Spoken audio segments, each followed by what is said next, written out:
নির্বাচন মানুষের রাজনৈতিক অধিকার, তাই অন্তর্বর্তী সরকারের কাছে ডিসেম্বরের মধ্যেই ভোট দেওয়ার দাবি অযৌক্তিক নয় বলে মন্তব্য করেছেন বিএনপির ভারপ্রাপ্ত চেয়ারম্যান তারেক রহমান।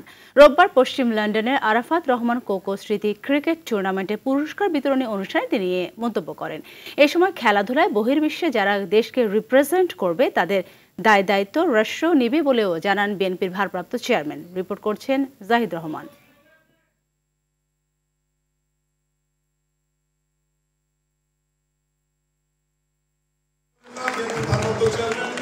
রোববার পশ্চিম লন্ডনে মিলেনিয়াম গ্লসেস্টার হোটেলে আরাফাত রহমান কোকো স্মৃতি ক্রিকেট টুর্নামেন্ট 2025-এর পুরস্কার বিতরণী অনুষ্ঠানের আয়োজন করা হয়। সেখানে প্রধান অতিথি হিসেবে যোগ দেন বিএনপির ভারপ্রাপ্ত চেয়ারম্যান তারেক রহমান।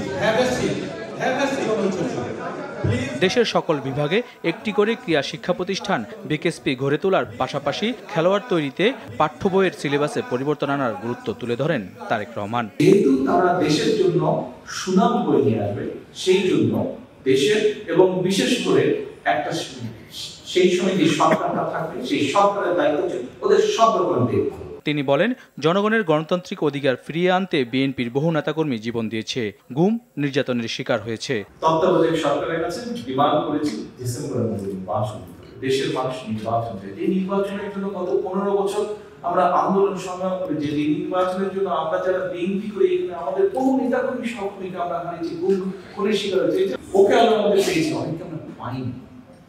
কিন্তু কেন এই গুম হত্যার শিকার হাজারো মানুষ গুম হয়েছে, বিএনপি হয়েছে, বিএনপির বাইরে অন্য রাজনৈতিক দল হয়েছে, সাধারণ মানুষ হয়েছে, সাংবাদিকরা হয়েছে। কেন হয়েছে?